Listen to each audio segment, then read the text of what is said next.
It's not a bird, it's not a plane, it's Superhero Slate. It's a weekly podcast where we talk about everything that's great. Like movies, TV, superheroes.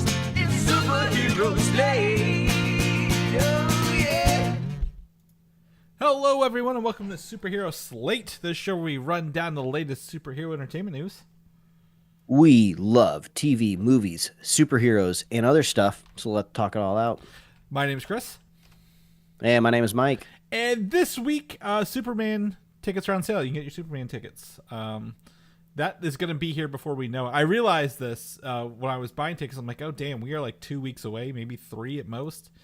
Well, maybe, yeah, 3 for me because I got the Tuesday ones, but I mean, we're going to be watching DCU kick off, Mike, before we know it at the end of the week, next month. If you're not familiar with Mr. Miracle, get ready because he's getting his own TV series. Great. This is why I do this podcast, so you can tell me who these people are. Exactly. It's miraculous. He's getting his own show. God damn it, I hate myself. Moving on. A Spaceballs sequel is officially in the works. I know we've talked about this before. Why are you guys talking about this now? But this is something that is essentially, I would say, shaped my humor and my knowledge of franchises for the past 38 years and more. Mm-hmm. Welcome back, and Mike. You know, I'm back. I'm not dead. I'm celebrating Father's Day here on the mic. Happy Father's with Day. Chris. Oh, thank you very much. It's been an intermittent podcasting month for me, but I'm glad to be back. Thanks for filling in for me last week, Jim. I appreciate that. Quite the super fan. Comes in clutch whenever I fall down a deep well of infectious diseases. I was the first domino to fall in the house last week. And I was quarantined for about 12 hours until everyone else in the house started getting sick. And I was like, well, hey, that means I don't have to be stuck in the bedroom anymore. Mm-hmm. But the brief moment while I was in the bedroom, I did get to finish Andor, which was great because I was on that last episode. I was about 20 minutes into the last episode. And then I realized, I would really like to watch the beginning of Rogue One, like right after I finished the last episode. So I had to kind of build in this extra time to finish season 2 of Andor. So I was like, well, this is the time to do it. I'm all locked in this room. Let's go. So I got to finish the last episode and rolled right into Andor. And Rogue One. It was Rogue One. And it wasn't as smooth as kind of I thought it was. I watched the Honest trailer for Andor Season 2, and they hit the nail on the head where everyone in the Andor TV show is way smarter than the characters that exist in Rogue One. And they're not necessarily dumb in Rogue One, but everyone has so many more, like, layers of delicious personality in the Andor show, and everyone kind of gets flattened when you watch them in Rogue One. So it's kind of like Whiplash going from one to another because you just have all of this emotional attachment to the character of Andor. And then he ends up kind of being the side character in the movie. So It's like, no, I don't care about Jane Erso. Show me more Andor. So that was kind of wild to see that transition. And plus you're kind of going back in time with the actors. But 10 years, 9 or 10 years at this point, I think. I know it's wild, but Andor Season 2 is a masterpiece. I love it. It's amazing. Chris, I know you were saying you're eventually going to get around to it, but it's awesome storytelling. I thought the time jumps in between the episode kind of chapters that they put together were like very satisfying to kind of see where people were, how they developed between the year-long gaps, and it was amazing. So Andor was so much fun. Looking forward to you finishing it, Chris, at some point. Eventually, in the future. I mean, I might just take up huffing that gas that what's his name? Is it Rhino or Rhinox or what's that? Gas Ridium. called? Is it Ridium gas? Oh, maybe. I don't know. It's very explosive because it was in the Clone Wars before even Rogue One and what's his name Saw even had it. So I kept seeing a lot of because I'm obviously Clone Wars. I've seen all that, and like I get a lot of the crossover, and I'm like, yep, that explains why he's so unhinged later on. So, and also Saw is, I don't know if you played the Fallen Order games or the Jedi games from EA. Saw is a big part of those as well. But that's cool. I didn't know that. Yeah. But Andor is great. It's kind of sad to see it go because it kind of feels like we're officially closing maybe that chapter of Star Wars, and it's like, oh, but they were doing such good stuff. I don't know. I don't know if you are. I don't know if it's closed, but it's like I don't think they planned on it being that successful.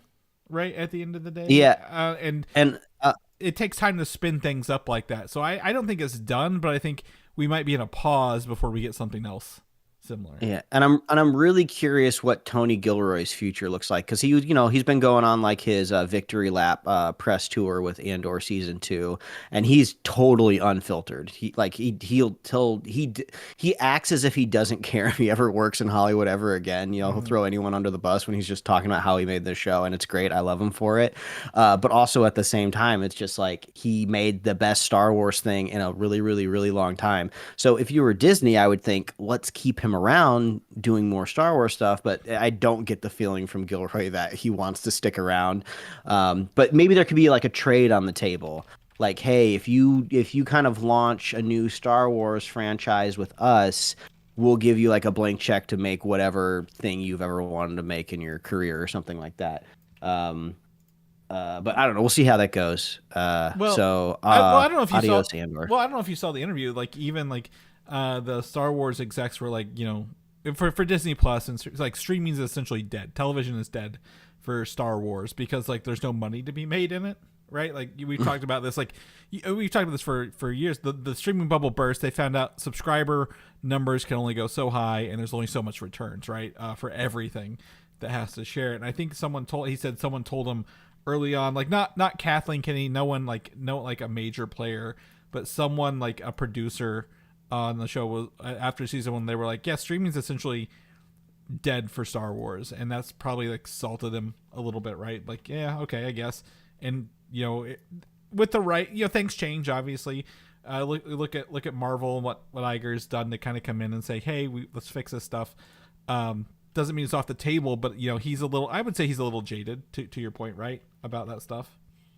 Mm-hmm. So I don't know. We'll keep you guys posted if we hear anything. That's for sure. I wouldn't count it out. I wouldn't maybe not this era, but I wouldn't put, hey, Tony Gilroy doing something Star Wars related off the table ever again. Yeah, well, it's unfortunate because there is a tantalizing segue right off of Andor if we wanted to go into our first news topic. Yeah, but let's not do things efficiently. Let's do it the hard way. Bring it but on. Unfortunately, I did stream a movie last night on Apple Plus that won't segue well into talking about Spaceballs. But there was a new, very premium, expensive action movie called The Fountain of Youth on Apple Plus, starring John Krasinski, what's her name? Natalie Portman, a few other familiar faces in the movie. And this movie sits perfectly on your shelf next to the Da Vinci Code and National Treasure. It is like the exact type of movie where it's not going to blow you out of the water with like sophisticated storytelling, but you'll get some fun romps and adventures across the globe, and some puzzles and some artifacts that need to be stolen and analyzed. And John Krasinski has like this he has like a kind of a bit of an aloof personality, but also kind of feels like Nathan Drake inspired from the video game franchise. So, I mean, if you have Apple Plus, from, I don't know, buying like a new pair of AirPods or something, I would give it a watch. I think it would be fun. If you have like family over, you need something fun to throw on that everyone's going to have a good time with. I don't know if I'd say go out of your way and get an Apple Plus subscription just for this movie, but if you're finishing Silo, have a couple days left on your sub, finishing Severance season 2, check out The Fountain of Youth. It was fun. The wife and I both. I would say, to your point, there's tons of stuff on Apple Plus other than this. Mm-hmm. So if you haven't signed up for it, you're gonna get a lot of good content at the end of the day. But continue. Sorry. Yeah. The wife and I simultaneously agreed that we would watch a sequel to this movie with these characters, but then also on the way to bed last night we were nitpicking like everything in this movie. Like, well, why the hell did they do that? That made no sense. Why didn't they just do this instead? Why was it over here? Why did they need to go to this part of the world? So like we were like mad at the movie, but also like, hey, we'd watch another one. Yeah, but I think that's something that's good though. Even though it's not perfect, you guys still talked about it. You still thought about it later, which is great. Like that's a sign of something. Like, yeah, it's not perfect, but yeah, you said, yeah, we'd watch another one. It wasn't perfect, but you still watch another one. I mean, that's usually a good sign at the end of the day. Yeah, it was also it was a Guy Ritchie movie. So there's definitely some very iconic Guy Ritchie films out there, and it feels like a Guy Ritchie movie. It gave me Sahara vibes mixed with like National Treasure, if I was gonna say. I could see that. What I saw from the trailers, like, oh, it looks like, hey, this is a Sahara film, but also they're doing a Tomb Raider or something. So I told Mike I about watched it last night myself. I sat down and I was like, yeah, I'll do that, because I wanted to watch Mission Impossible, but that's a 3-hour movie, and I was like, there is no way in hell am I sitting down for a 3-hour movie. And that just talked me out of every other movie I wanted to watch, because I was tired of thinking about 3-hour movies. Yep, and then you realize you've wasted 20 minutes just trying to make a decision, and you're like, I'll just put on Futurama. Yeah, something easy. I wouldn't put on Futurama. No, not at all. Actually, with the advent of all the Fox animation domination taking over Fortnite lately, Mike, with even so much you've heard about Hank Hill and Bob Belcher and Cleveland Brown coming into Fortnite, you were like, it's even hit your feed is kind of interesting. But no, actually, I turned on the original Spaceballs instead, because I'm going to make a segue in here, because I watched Spaceballs this week, because they announced the sequel. They've announced the sequel before. Josh Gad said he's working on it like a year or 2 years ago, but they officially put out a video with Mel Brooks saying we're doing Spaceballs 2 coming in 2027. And in true Mel Brooks fashion, this Spaceballs thing obviously parodies the Star Wars intro crawls, but then also skewers literally the past 38 years of films, including the MCU, the DCU, the DCU's attempt again, Star Wars movies, prequels, sequels, Harry Potter, Dune, other franchises right out the gate. This was really fun to see. I'm hesitant to say, hey, go back to a franchise after 38 years. Mel Brooks is pushing 99, I think, this year or next year. But boy, did this feel like coming home hearing this announcement and watching this, Mike. I grew up watching a lot of the Mel Brooks movies. This, Robin Hood Men in Tights. I'm trying to think of... I didn't watch Young Frankenstein, but we did watch the Western one. Oh, my gosh. I'm drawing a blank.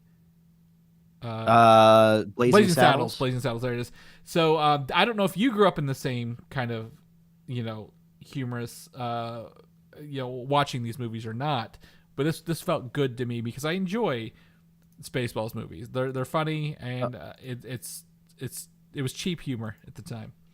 Yeah, I mean, we were definitely a fan of Spaceballs growing up, and if I remember correctly, it's been so long since I've seen the movie. They obviously lean into Star Wars, but I think they are also leaning a little bit into Star Trek. There's like a scene where they're doing like Alien as well. So they're doing like a little bit of everything, but the main kind of framework is Star Wars. So, and I didn't realize that Rick Moranis was coming back, because this announcement trailer ends with a kind of a shot of Darth Helmet. Was that his name, right? Yes, it's Dark Helmet, and it's artwork Dark Helmet done by Boss Logic, who was asked to create the artwork for it. Oh, I didn't realize that. So when I saw that they're prominently featuring that, I was like, well, that Rick Moranis has got to come back, right? And he's kind of like iconic and legendary for like leaving Hollywood to like just be a family man, and now they're bringing him back in. So obviously I'm nervous, right? Because this is such an iconic movie in film comedy history, and like satirical skewerings and everything. And how often does this work, right? When you go back to the well and bring something back. The trailer for the new Naked Gun movie looks very promising with Liam Neeson.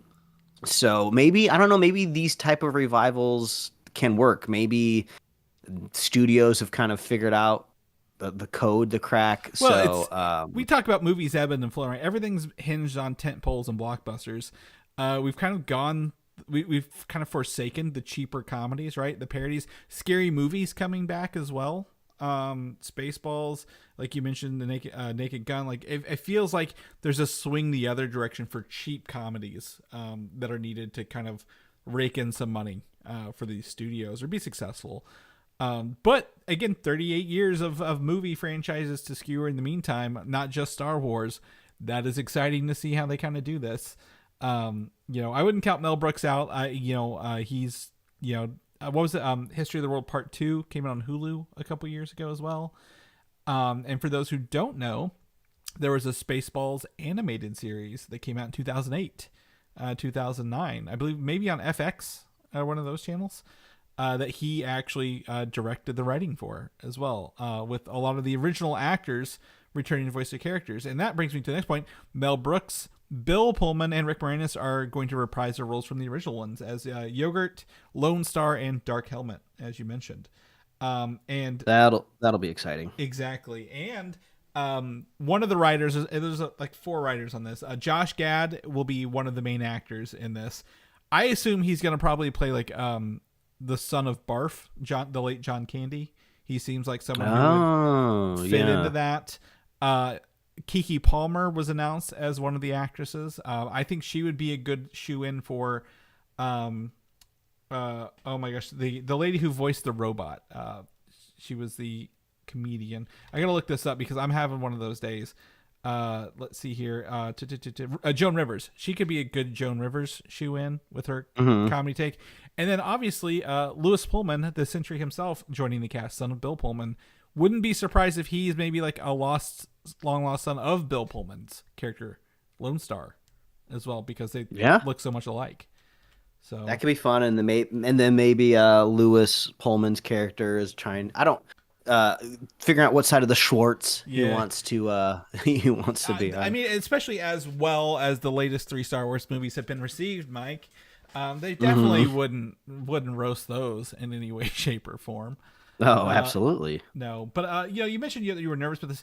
I'm not nervous about this. You know why I'm not nervous, Mike? Because I have no skin in the game. Even if this doesn't work, I'll just watch the original, and I'm gonna use the one of my favorite films of all time is Dumb and Dumber, because it's just funny. I grew up watching it, and there's little things in it, and it just works out because of the chemistry between the actors and the story. When they made Dumb and Dumber or Dumb and Dumber 2, there's a prequel and a sequel. When they made those suck, Mike. It's not very fun. They're not good to watch. But I never think about them. I just go back to the original. So even if this one doesn't land, I still think the original one still holds up after all this time. With that and all the good stuff that kind of comes along thinking about that movie. But anyways, you can watch the video announcement for that with all the franchises, and Mel Brooks even saying, I thought it was funny, Mike. He's like, we asked the fans what do they want, and he's like, well, we're not doing what the fans want. We're actually just going to make Spaceballs 2, which I thought was a real fun way to kind of be like, yeah, we know it's not what everybody kind of wants to do. And I don't know if you know this, back in 2013, Rick Moranis said he pitched the idea of Spaceballs 3, the search for Spaceballs Part 2, to Mel Brooks, who turned it down at the time. Like you said, it's fun to have Rick Moranis back thinking about this stuff. Moving on, Superman, the movie. Again, this is like the 4th iteration of Superman at this point on the big screen. Tickets for the movie are now on sale. Mike, you got yours for that weekend. I got mine. I got my tickets. I'm ready to go. Unfortunately, Chris, your ticket prediction date was just, I think, the day after the tickets went on sale. Yeah. But it was close though. You didn't hit the bullseye, but you were right on the outer edge. Yeah. Well, I think I'm pretty sure it was it. Oh yeah, I said the 11th. And it ended up being the 10th. Amazon put up their ticket screenings well before they didn't really announce it. This just kind of came up. Go to Amazon.com/Superman, and you could go see a screening locally. It's not on Amazon Prime. It's not anything affiliated with Amazon when you get there. But they show all the a bunch of theaters near us that you can do that Tuesday at like 7:30 screening in your area. It's not limited to IMAX as they kind of originally alluded to. So if you want to go see it on Tuesday and they still have screen tickets, go check that out. Otherwise, see it that weekend. This will be a big movie. I think, for July we have Jurassic World, Jurassic Park 7, Superman, and Fantastic Four. I do think that this one opening weekend will probably best Fantastic Four, Mike, simply because I don't know if the regular people have as much bad taste in their mouth for Superman as maybe the most recent Fantastic Four movie from like 10 years ago, 11 years ago. But I'm excited to see this. And then with this came a final trailer. Mike, I don't know if you're watching trailers or not. You're probably going to come across some of these clips in your social media because they've cut some of these. There's some action scenes. You get to see some laser eye scenes, some other stuff. I must applaud James Gunn. And I think I said this last week and when you weren't here. He technically controls DCU, so I guarantee you he's overseen all the trailer cuts, right? Like since he doesn't answer to anybody else. I guarantee you he's in there cutting all the trailers because I don't feel this trailer gives anything away, despite the fact that it is the final trailer. Caveat, all the TV spots are going to start dropping this week, so avoid those like the plague because those are an entirely different beast. Yeah, I've decided to not watch the ticket trailer because I was like, well, if they already got my money, I already bought the tickets. I don't need to participate in the trailer. We'll be seeing this movie no matter what.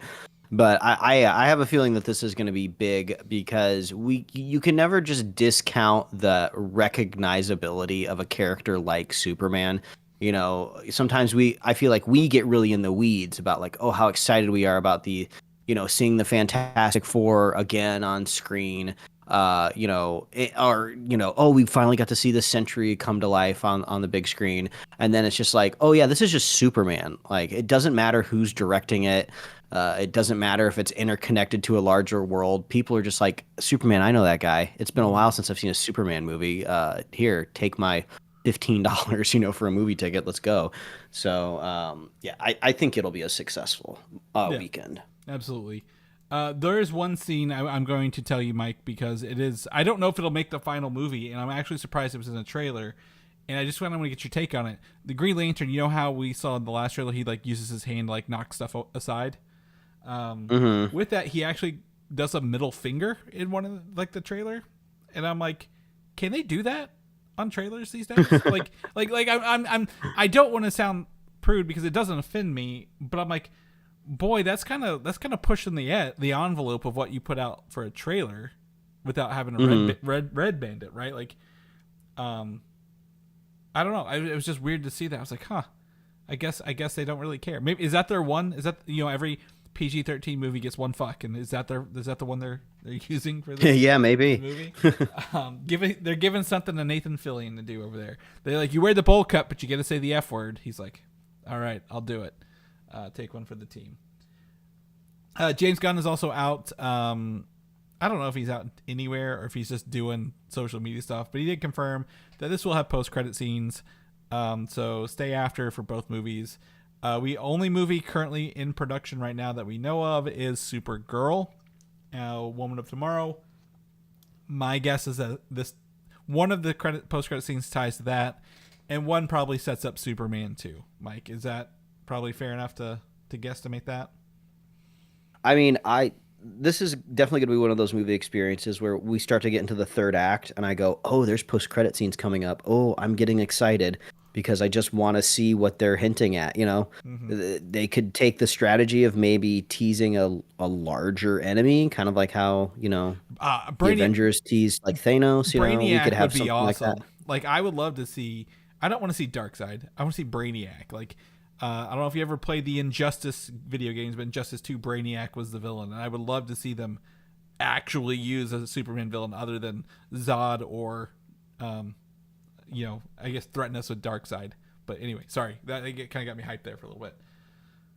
Yeah, so I feel like it's been a minute, right? Since I've been super excited about a superhero movie, even if I end up liking them. Like I liked Thunderbolts, but I wouldn't say I was excited as I am for Superman coming up. I just like the idea of something new starting, right? We have this whole new universe to take a stab at. They have so much runway in front of them. They have so many iconic characters that they get to like reestablish and like reintroduce to us, and we're like so deep into the like the Marvel bucket now that I can't even reach the lid anymore.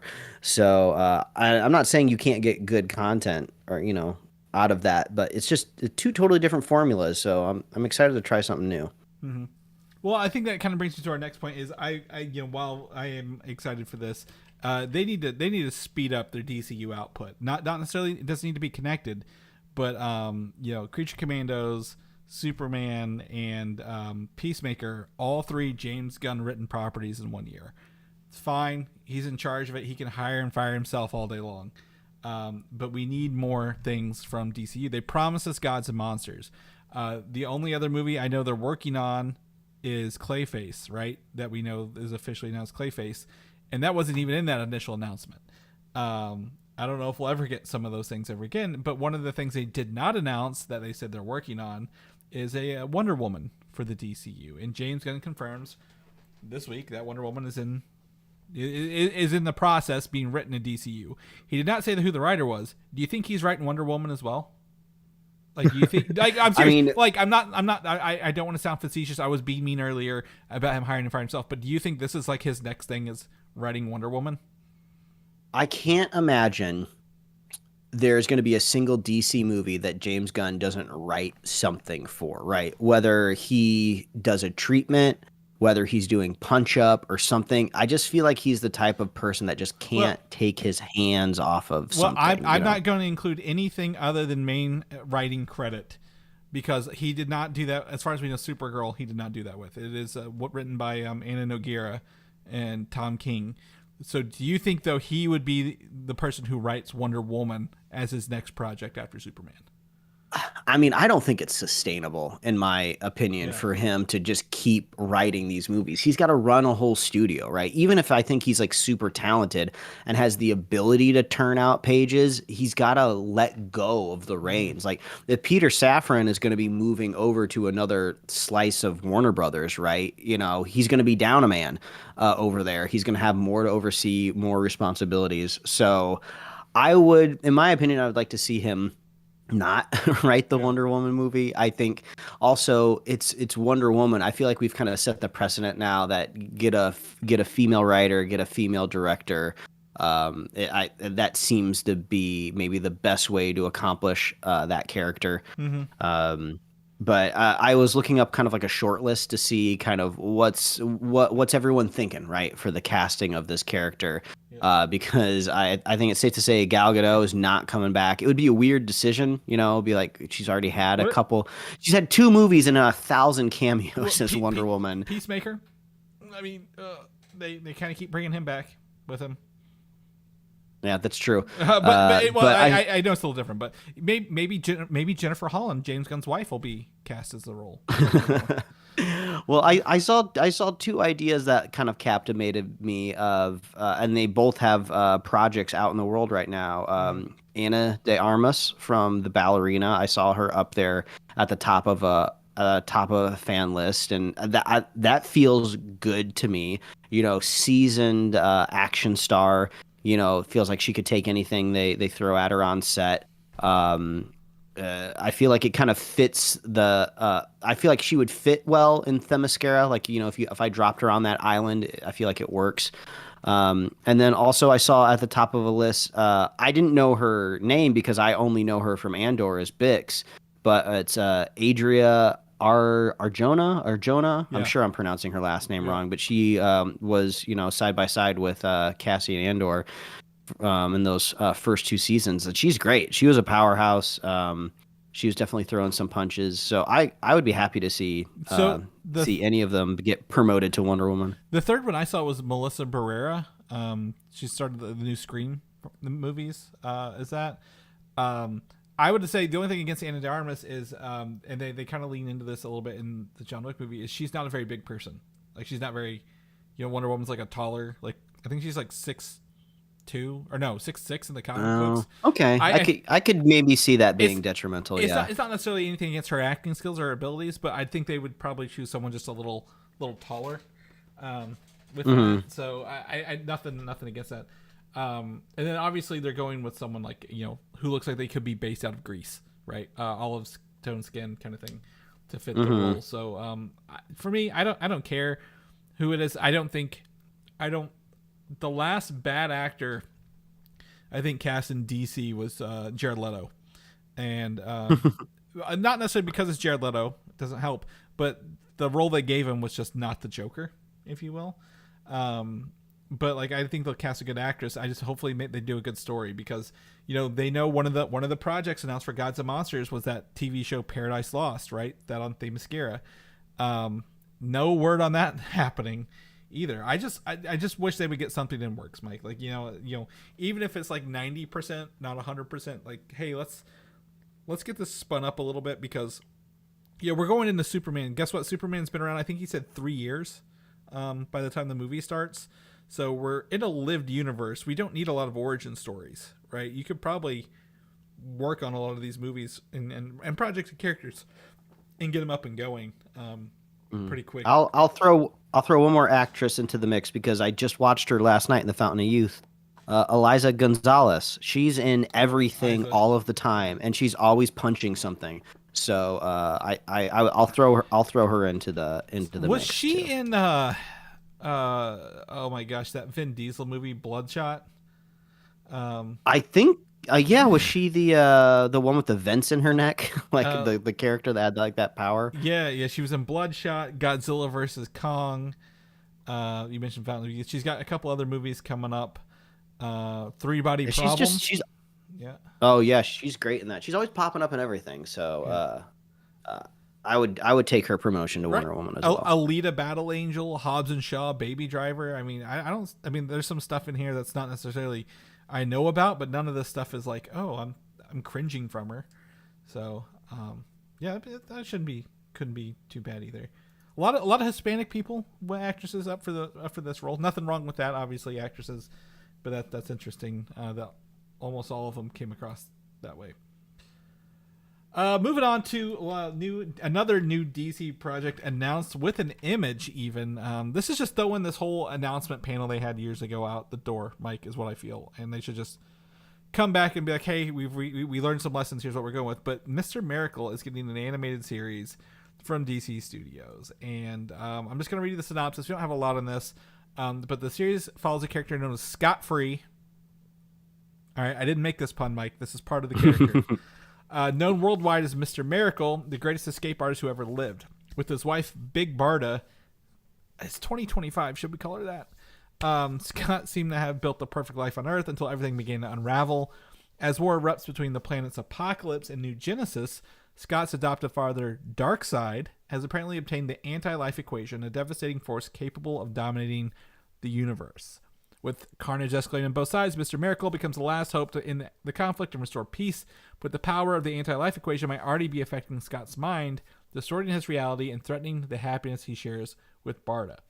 So, for those who may not know Mr. Miracle, Mr. Miracle... It's a mouthful. Yeah, he had a recent award-winning comic book run by Tom King, who also is writing... Supergirl's based on Tom King, and he's also, I think, writing Lanterns. So James Gunn is leaning on DC comic writer Tom King for a lot of his projects, Mr. Miracle specifically. When you look at him, you're like, boy, he kind of looks like the Vision a little bit in his color scheme. Mm-hmm. But it's his outfit. He's like a normal person under the outfit. His wife, Big Barda, was supposed to be, I think she's like part of the New Gods, like the dark side thing for the New Gods movie that I can't think of her name, was working on for a while. I'll have to come to it later. But, this is very much they've come to live on Earth. These two powered, I guess the biggest escape artist and Big Barda, who's a new god. They might have to go back to space, it sounds like, at some point to kind of deal with this. I don't know if it's going to follow the comic book or if they're going to set something new up, Mike. This is kind of interesting to me. the animation style is also essentially the Creature Commando studio is doing this. Has any of this sparked an interest in you? Because like this is like a deep cut for people who don't read comic books. Well, I do find it interesting that the anti-life equation seems to have been demoted to an animated series in the DCU. The last time we saw it, it was supposed to be this big thing that Snyder was, at least wanting to build up to, which actually was the anti-life equation in the Joss Whedon cut, or was it only in his cut of Justice League? I don't remember. But it's this big thing that's supposed to, destroy everything, not unlike the Infinity Stones. And it's funny that it's just kind of like now it's like, oh, we'll just put it in this Mr. Miracle animated show, and I'll be curious to see if it makes it out of it. I know these are all supposed to be like interconnected, so I guess it could weave its way into the films, but yeah, it's a bit of a downgrade for something that's supposed to destroy all life.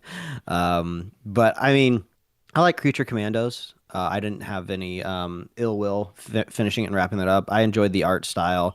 I'm curious to see how these animated stories go in this DC universe, because the production pipeline on these animated shows take a bit. There's a lot of pre-production, production, post-production. They just take a long time. So I'm always curious to see how they'll fit in. Let's see here. I'm trying to figure out if they Tom King is show running and executive producing this one. Trying to see if they had anybody else on this. Nothing else was on this. Yeah, I don't see anybody else like assigned to this other than Tom King. So I was hoping they'd have some more. So it's probably a little ways out. Kind of relegating the New Gods and Space People to an animated thing is kind of interesting. It's kind of a bold choice, especially because we're going to be dealing with space people, aliens, and space proper in Supergirl. I could see maybe some of the characters coming across that, but I saw a bunch of very weird takes on this. So like, oh, whoever they cast in animation to voice these is going to play them in real life. I just want to go say James Gunn may have said that at one point, but that is not true. And I'm going to point to Clayface being in Creature Commandos, voiced by Alan Tudyk, but not being played by Alan Tudyk in the upcoming movie. So even if they get someone to voice Darkseid, that doesn't mean who he's going to play Darkseid in a later movie down the road. I think Darkseid, also not just the anti-life equation, but Darkseid being relegated to animation first rather than building towards a Justice League thing is maybe a downgrade as well, if you will. So the anti-life equation is a little more obscure thing. That's not going to pass the mom test, right? If you ask her. Darkseid probably won't either. But if you showed him a picture, hey, this is the bad guy, you look at Darkseid like, yeah, that's a bad guy. So I don't know what to think about this. I just wish, they would come back and be like, hey, we changed our minds on what we're doing with the DCU. Here's some things that didn't work. Here's some things that are working. And kind of give us a better direction, because both announcing Mr. Miracle and Wonder Woman kind of offhand, or I guess at the Annecy Film Festival, which is animated in France, is not really giving me confidence that they have a plan, Mike. It seems like they're just like, hey, we want to do this thing. Let's do it. And that's fine if they want to say, hey, we're just kind of winging it. But the initial announcements for Gods and Monsters, Mr. Miracle, he's a new god. Big, that makes sense. Wonder Woman is a god.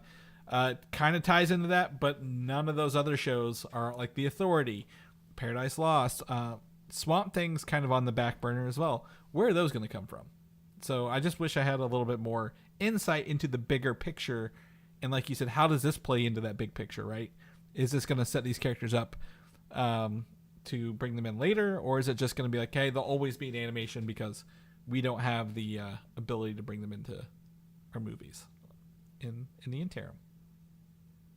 But that's not the only Warner Brothers problem we got this week, Mike. Here's a big one for you, and I'm sure you saw this, is that Warner Brothers is splitting up its broadcast and movie studios into two separate companies. And they're giving all the debt from the film companies to the broadcast company. Big business, making some big swings over there. Yeah, I mean, I'm sure somebody with a business experience could attempt to explain it to me. But I just never understood that, like, oh, you just move the debt, but like they didn't make the debt, so I don't understand how it can just be transferred. But okay, I guess go off. Wall Street, do what you got to do. The funniest thing about this to me is the last I heard from Disney, which would probably be like their closest like Hollywood counterpart, right? Was there was all these rumors for years swirling of just like, oh, they're gonna divest from ABC, they're gonna sell off their linear broadcast television because broadcast TV is dead. And then after Warner Brothers announced this deal that like, oh no, we're gonna do that, we're gonna spin this off, and we're I guess saddle it with all this debt. Then I think Bob Iger was on some sort of interview, and he was just like, "Oh no, we actually think our broadcast arm is our most unique asset, and we would never get rid of it." So it makes me go like, okay, well, what's the strategy? Do we want to get rid of our like basic television channels, or are we not? But I think Zaslav is just doing anything to make it look like he's working. Well, Like everyone loves to hate him, and so do I. But you can't say he's at least not trying to do things. They just never work, and he's bad at his job. He is off because they just merged with Discovery, which was a broadcast station.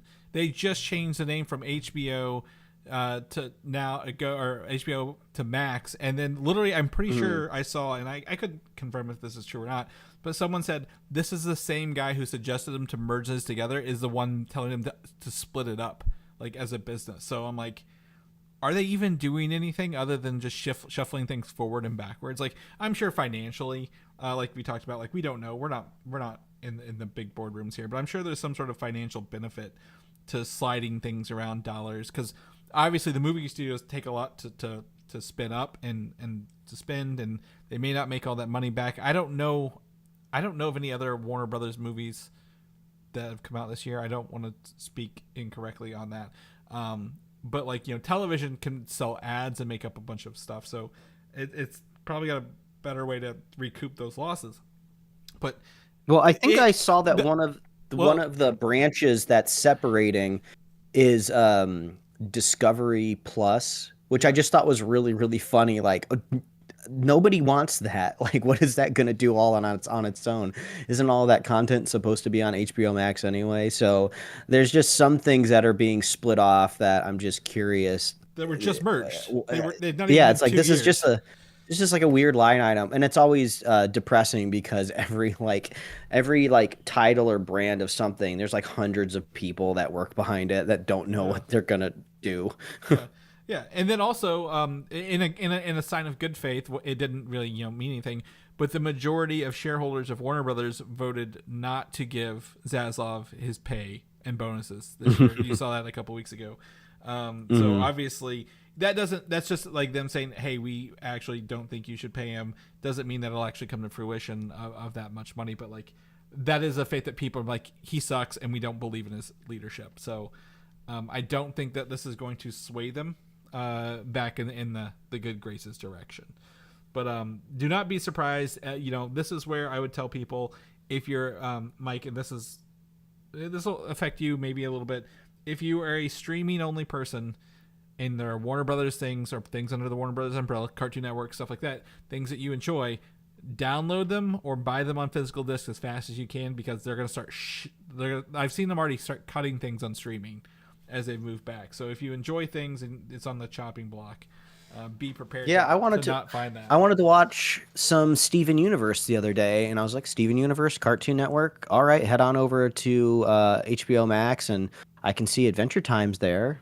No Steven Universe. Weirdly enough, I can stream it on Hulu, which is owned by Disney. So it doesn't make any sense. No, it doesn't. One of the things I saw them do, and this is more relevant to us, because do you remember the cartoon show back in the 90s? Which literally kicked off Johnny Bravo, Powerpuff Girls, Dexter Lab. They've cut all that off of streaming as well. They just nixed that, both seasons of that as well. So I was like, well, need to find a backup copy of all that to download in case I ever want to revisit some of that stuff along the way. Let's shift some gears into Marvel. Mike, we talked the other week about, for Avengers Doomsday, they're looking to cast Ghost Rider, right? In that movie. We talked about that. The rumor is that this Ghost Rider will be the leader of the Midnight Suns team when that film comes to the MCU, rather than Blade. I wonder how many times people pull up ChatGPT, load in all of our content, and somebody do a search. How many times have we discussed Midnight Suns on this show? It's crazy. At one point in time, we all thought there was going to be this like dark underbelly of Marvel that would already be established and on screen, and we'd have these characters already. And then the game didn't help either. Like when the game came out and people were a little bit more familiar with the IP, like, oh, this is it. Yep. We're gonna get it all, and then we can't even get a Blade movie off the ground. So, well, I think introducing a character like Ghost Rider first is helpful because we were just talking about the recognition of a character like Superman. I mean, obviously Ghost Rider is not on the same level, but he's been established with films and TV appearances, so it'd be a little easier to get him off the ground than say maybe some other characters that might show up in Midnight Sun. Yeah, I don't think they make Wolfman or Werewolf by Night or Man Thing the main characters. We talked about Wong being on the team, Ghost Rider. It just kind of goes to show me that the faith in Blade after 6 years of announcements is waning even more. Not necessarily that it won't come out and it won't be good. They just don't have I don't think they have a solid plan for him anymore. And I wish I could go back and hear what that plan was back in 2019, when they were like, yeah, we have a lot of faith in this. We have an actor, we have all this stuff lined up. Let's see what we can do. But it just kind of makes me feel, hey, we're going to do Ghost Rider. We don't even have a Ghost Rider movie. No one's even talked about a Ghost Rider movie. But we want him to be, the leader of the Midnight Suns. That'll probably be it. I also think Ghost Rider's a little more visually appealing than Blade. If I could be honest, when I see Ghost Rider, I know I'm looking at Ghost Rider. When I see Blade, could just be a cool guy with sunglasses on. I don't know. True. When Ghost Rider's there. So, and I think I don't. If they were going to do Ghost Rider, would you want to see the Ghost Rider that with the car, the Robbie Reyes version, or would you want to see the original Johnny? It's Nicolas Cage. What's his Johnny Blaze version? If you were gonna get one, I think if you're gonna start, you go with the strongest. You go with Johnny Blaze, and then if you can get something going, with a franchise, you can develop to Reyes. Yeah, I think the car is really cool, but it's just. And this fire mohawk is pretty cool, but you got to build up to that. I think everybody knows Nicolas Cage's version. I'll pitch something. I mean, I don't know if this ever happens within the comic books or if it's very rigid. If you become the Ghost Rider, are you kind of permanently tied to one vehicle?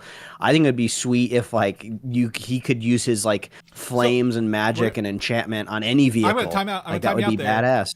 Because in Ghost Rider Spirit of Vengeance, remember Nicolas Cage took over that big digger machine in the second one? Yeah, that stuff is sick. That's what it should be. Like maybe his main ride is the motorcycle, but just throughout any vehicle, any form of transportation that's around them, he can whip it up and make it cool.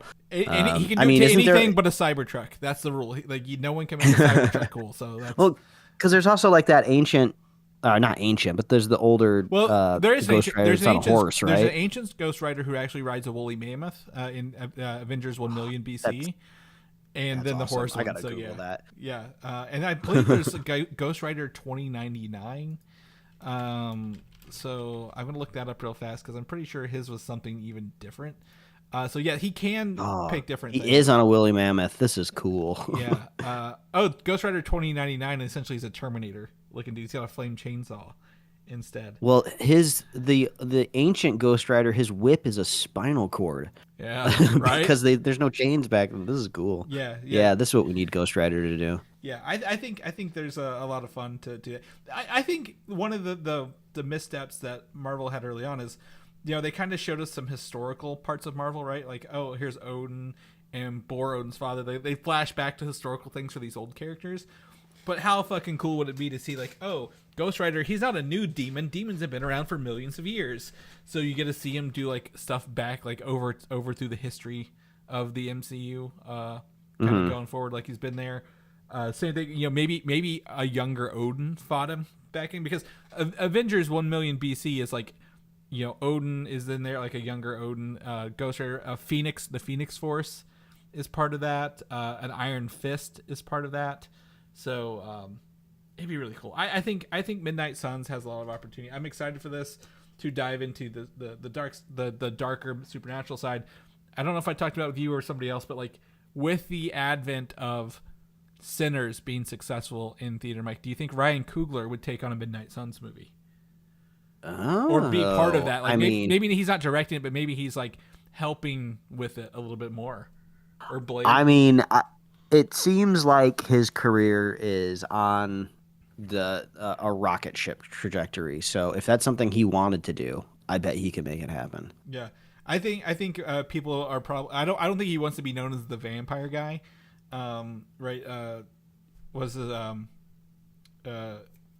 Peele? What's it? Jordan Peele has kind of tied himself into the horror genre a little bit like that. But I think Ryan Coogler, if he's like, yeah, I just did some vampire stuff, I want to help with your Blade and Midnight Suns and Ghost Rider stuff, I'll be a producer on it. I think he'd easily sign up for it and add a little levity, or not levity, but like gravitas to that. But speaking of the mystical side of Marvel, Ironheart's new teaser that's coming out here in like 2 weeks, I think 9 days even, is showing what I didn't really know about Ironheart. I thought she was just going to be building a technical suit.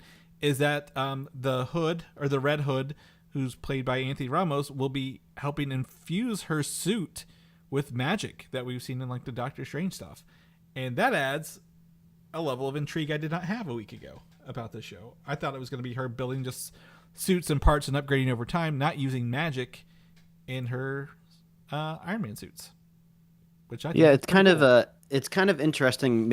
I don't know if it's going to be her idea, but we've only seen her like one other time, right? In the just Black Panther 2, and she was kind of given her suit. So it's like I feel like everyone's going out of their way to get her out of her own suit, or like embellish it or add extra stuff to it. So if she's getting magic in her suit, I gotta imagine maybe it happens towards the end of the season, possibly. I think it's gonna be early on, and then she's gonna find out that whoever has the magic is controlling her in the suit, so she has to build another one that is like magic proof or like not infused with anything. I think the way all the Marvel trailers usually cut is we get to see the first 2 episodes in all the like the media, and then we get to see the other stuff later. So I think this is gonna be pretty early on. If I was to take the other side of that approach. Because I think there's another suit we've not seen yet cut in these trailers. Like there's going to be like the one, like the final one, right? Like we talk about like, hey, this is the one that she's going to go forward with. It's not the Black Panther suit. So, but I didn't even think for a second that they would infuse technology with magic. Kind of doing the Tony Stark and Doctor Strange mix together in a show, which pretty neat. Hopefully it pays off. And that starts debuting here on June 24th, right around the corner. Shifting gears into VisionQuest, some rumors here in a good way that the we've talked about all the actors and actresses they've cast for VisionQuest, right, rather than voice actors, actual actors. And the idea is that they're going to use real actors to reduce the reliance on VFX, and that kind of comes in with the the new Marvel Television approach, where they're like, we want to save money instead of spend money on these things. And without doing VFX and using people, they can get the editing done and release it early 2026, because I'm pretty sure this story will need to be done before the Avengers films. And I'm basing that on that concept art we saw leaked a couple months ago that had like the Vision being roommates with Chris Pratt's Star-Lord character. Also, too, like the Vision, his character is so rooted in these past phases of the Avengers. It seems like, we should kind of wrap Vision up before Secret Wars, like at least his like arc in some way. Probably the same with Thor as well. So we're kind of still getting to some of these like lingering characters that we haven't quite give emotional endings to. Yeah. So yeah, I think you're right. Yeah. Obviously, and I think, obviously, if they're just using the practical effects and small minor visual effects touch-ups, that's going to be cool. I still want to see some Ultron and some like Jocasta stuff. I don't think it needs to be everything, but I still want to see some of that stuff kind of in there as well. But as they kind of keep filming this, I think even though Marvel Studios is skipping SDCC. I think Marvel Television might bring something there and kind of give us a little bit of information on this as well. Avengers Doomsday, this was something I saw right before we hopped on the mic today. The rumor is that Nightcrawler, played by Alan Cumming from the original X2 movie, will get to use his swords in action scenes for the upcoming movie, which we have not seen in live action with him before. That's fun. I think he busts his swords out in X-Men 97. Yes, at the end there's he with three like, swords. Yeah, and he's like kind of like back to back with Wolverine in the X Mansion, and they're like chopping people up. Yeah, the human sentinels or whatever. They attack him, and he's like, I'll use my sword, and he's got like one in his tail, like holding by his tail, and the other two in his hands. I think that'd be great because I think Alan Cumming, he has that awesome intro in X2, right, where he's in the White House, and I think he has like a dagger, but like we never really get to see him do his like, I don't want to say swashbuckling thing, but like that'll be so cool to see him use swords and bamf around while he's fighting stuff. So to me, this was a pretty fun news. I'm already envisioning it, and I hope it comes to fruition for the movie.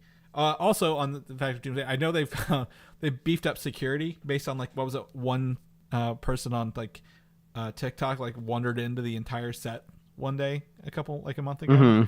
So we've seen very, very little of the sets in the past month, and I think that's why at the end of the day. So if we hear more, we'll let you guys know. Last bit of news to bring this full circle back to Star Wars, Mike. This week was the BFI Film on Film Festival, and they promised we're going to watch an original 1997 version or 1977 version of Star Wars A New Hope here, and it will be devoid of any tinkering. This will be the closest thing you can watch in theaters when it came out in 77. We have a copy, and everyone was like, this is going to get shut down. People are going to get arrested. They're going to get sued for having this. Kathleen Kennedy herself showed up to let everybody know that they endorse people watching this movie on reel at this film festival this weekend, which it's not a surprise necessarily to me. I think we talked about what they had it at the was it the Chinese theater there in LA a couple of weeks ago, a screening of it as well. But like, it tells me that maybe Lucasfilm is lessening up the reliance on you have to watch only George's version, and we might be that one step closer to getting the original versions on Disney Plus to watch in the next year or two. I mean, hell, if they were smart, they would bypass Disney Plus and just release like 4K original film scans, or they could charge $100 easily for those three movies, or charge like $50 for them individually, get $150 out of it. There's so much money to be made if they had these like original these original cuts. Everybody would go buy them. Like anybody who has a Star Wars on their shelf would add them. Be left wanting, and they would need them. I would do as much as I hate to say, I would probably do like three nice box sets of like original versions. Maybe not the latest trilogy. I don't care about it, and I don't think they've touched it. But like the first three, I would buy the unaltered box sets as much as possible, and even include like I have version on VHS, which includes like these interviews with Leonard Nimoy with George Lucas before the movie started. I would like include that as like a bonus disc, like all the bonus features. Like we've collected all the versions over the years. Here's Star Wars 4, 5, and 6 in their original versions, in their new versions, in the 1997 theatrical versions, all the interviews, all the makings of. Here's all the other stuff, documentaries along the way. I would love to have that piece of like nostalgia, like just to have it all in one place to go back and look at it, because they did so many cool interviews. It is so many cool conversations about that stuff, and I'd love it. But like, even at the bare minimum, if they were like, hey, on Star Wars, how they have the IMAX versions of like Marvel movies, you can go watch the original Star Wars. Even if they just added that, I think they'd probably get a couple extra subscriptions for a little boost, maybe one a month. The New Hope this month, Empire next month, Return. They'd probably get a little subscriber boost to watch those, right, as they kind of come on there. So Either way, that's fine. And then also they confirmed at the thing that I think they might have the last, if not the only, original print that's being passed around that's probably not in George Lucas's vault or Lucasfilm vault to watch this movie, because they were watching all the movies on reels, not digital scans of this movie, which I think would be really fun experience. I don't think I'd go to the Film on Film Festival, but I think that's a really cool thing that they're still doing out there in these things. Mike, we made it to the end. Somehow, some way, we did it this week with you here again. Hopefully, you get to come back next week. Stay healthy, my friend. I want you to be coming back. But if people want to know what you're up to, what you're doing in the meantime, where can they find you at? Yeah, you can read my webcomics at pickledcomics.com and liferewardsrisk.com. Chris, if people want to catch up with you, where can they find you? Yes, you can find me on Instagram, Valdan87, VALDAN, or Video Game Systems of the same name. If people want to know more about the show, where they can come see all these links for these videos or anything else, show notes, our upcoming release schedule. We just talked about 3 movies coming out in July. Where can they get all them goodies? Yes, it's called superheroslate.com. It's a website if you haven't been to one in a while, superheroslate.com. That's where we have all of our goodies. As Chris was saying, we're on Apple Podcasts, YouTube, Spotify, wherever else you love to listen to podcasts. We got merch at superheroslate.com/store. Reach out. Let us know what you're watching, what you're reading, what you're playing, what you're listening to. We love hearing from you, and we love our super fans. So if you want to be a super fan of this show, all you got to do is share the show with a friend, share the show with a buddy, and we will be here every week, folks. That's right. We'll